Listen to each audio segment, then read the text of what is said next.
Assalamualaikum warahmatullahi wabarakatuh. Perkenalkan, nama saya Ella Aprika Melia Puspita, NPM 18 100 69 63 20 11 01. Jurusan S1 Administrasi Negara, Reguler 2 semester 5. Stio Morobunga. Baiklah, di sini saya akan membahas tentang kepemimpinan dan organisasi. Kepemimpinan merupakan sebuah bidang riset dan juga suatu keterampilan yang praktis yang mencangkup kemampuan seseorang atau sebuah organisasi untuk memimpin atau membimbing orang lain, tim, atau seluruh organisasi. Kepemimpinan tanpa wadah atau organisasi hanya sebagai sebatas konseptual kepemimpinan. Konsep-konsep tersebut butuh tempat untuk mengaplikasikan kepemimpinan agar menjadi sebuah kepemimpinan yang efektif. Kepemimpinan bukanlah tentang hierarki, sebutan, atau status, melainkan hal tersebut memiliki pengaruh dan menguasai untuk berubah. Kepemimpinan bukanlah sekira membuat hak-hak atau pertempuran, ataupun untuk mengakumulasikan kekayaan, melainkan untuk menjalin hubungan dan melibatkan sejumlah orang pada tingkatan-tingkatan yang sesuai. Pembahasan yang kedua yaitu organisasi. Organisasi adalah suatu kelompok orang yang sedang bekerja ke arah tujuan bersama di bawah kepemimpinan menurut Dawes 1951. Organisasi adalah bentuk perserikatan kerjasama manusia untuk mencapai tujuan bersama. Organisasi juga diartikan sebagai tempat atau wadah berkumpulnya orang-orang yang sedang bekerja untuk mencapai tujuan bersama. Ada yang bertanya kepada kita, sejak kapan kita mengenal organisasi dan sejak kapan pula kita terlibat dalam organisasi? Tentu saja, sejak kita dilahirkan, kita sudah terlibat dan mengenal organisasi. Karena itu, seorang manusia tidak akan bisa hidup sendirian. Ciri peradaban manusia senantiasa saling bertemu, saling berkumpul, dan saling terlibat dalam organisasi.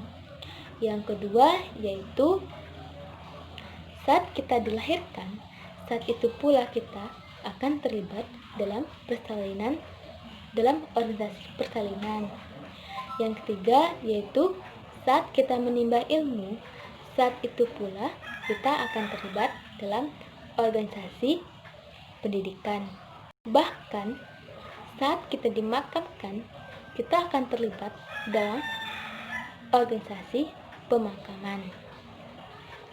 Kepemimpinan dalam organisasi adalah sebuah proses di mana seorang pemimpin mempengaruhi dan memberikan contoh kepada pengikutnya agar mencapai tujuan organisasi.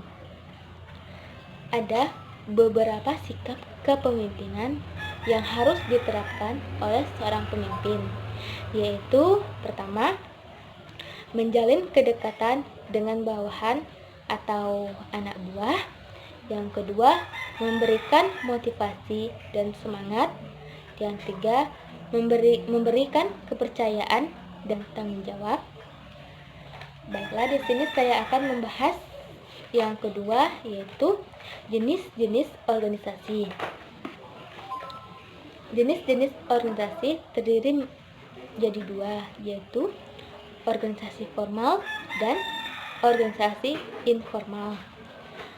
Organisasi formal ini biasanya memiliki struktur yang amat baik, teratur, rapi.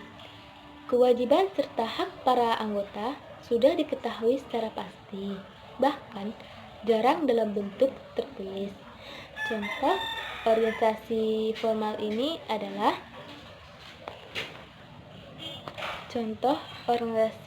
ini adalah organisasi dalam pemerintahan dalam suatu negara, organisasi yang mengembangkan suatu bisnis dan usaha. Organisasi dengan struktur formal dikelola oleh orang yang bertanggung jawab dalam mengelola organisasi formal. Mereka menciptakan struktur formal agar mereka mampu mencapai tujuan yang telah ditentukan. Biasanya, organisasi formal ini digambarkan dalam bentuk bagan organisasi. Dalam organisasi formal, semua hubungan, kewenangan, dan responsibility akan terlibat dalam bagian struktur organisasi, di mana dalam bagian tersebut akan diperlihatkan seberapa besar kewenangan maupun tanggung jawab yang harus dipikul untuk masing-masing pekerjaan yang merupakan bagian dari pekerjaan yang lebih besar dengan tujuan organisasi ditetapkan. Pembahasan yang kedua yaitu jenis organisasi informal. Organisasi informal berbeda dengan organisasi formal. Organisasi informal ini kadang tidak memiliki tujuan dan visi yang spesifik. Karena itu, aturan-aturan pun kadang tidak diperhatikan, sehingga sifatnya lebih fleksibel daripada organisasi formal. Contoh organisasi informal ini adalah organisasi yang berkaitan langsung dengan hobi sejenis. Organisasi informal ini sering terjadi karena adanya komunikasi antara sesama anggota yang dengan cepat menyebabkan informasi melalui desas-desus dari mulut ke mulut. Adapun desas-desus itu belum tentu benar, salah, ataupun kebocoran dari atasan yang kemungkinan itu benar. Maka untuk itulah, agar informasi informal ini bermanfaat bagi perusahaan, sudah sepantasnya para atasan menggunakan segi positif dalam keberadaan organisasi informal ini, terutama dalam menyampaikan perintah. Struktur informal dibuat karena yaitu 1. Orang-orang menemukan cara baru dalam melakukan sesuatu yang dianggap lebih mudah dan lebih menghemat waktu. Yang kedua yaitu bentuk interaksi berdasarkan pertemanan, kelompok, atau hubungan lainnya. Ketiga, orang-orang melupakan organisasi formal yang ada. Yang keempat, lebih mudah bekerja dengan struktur informal. Pemimpinan perlu untuk belajar baik dengan struktur formal maupun informal. Pemimpin yang fleksibel dapat merealisasikan elemen dalam struktur formal menjadi informal dengan mengadopsi struktur formal untuk memasukkan perbaikan dengan hasil yang diperoleh dari pekerjaan sehari-hari dalam struktur informal.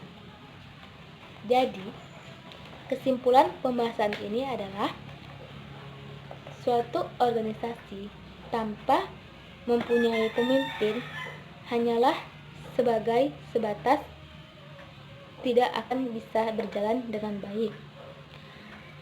Sebab tidak ada yang memimpin dan membimbing organisasi tersebut. Pemimpin merupakan seorang yang positif dan penuh percaya diri yang memiliki visi, misi, dan etika yang tinggi dengan kemampuan menyampaikan gagasan dengan baik dan benar. Pemimpin harus bersikap jujur kepada semua orang. Bahkan kejujuran itu akan dinilai dengan orang lain. Sekian pembahasan dari saya. Waalaikumsalam warahmatullahi wabarakatuh.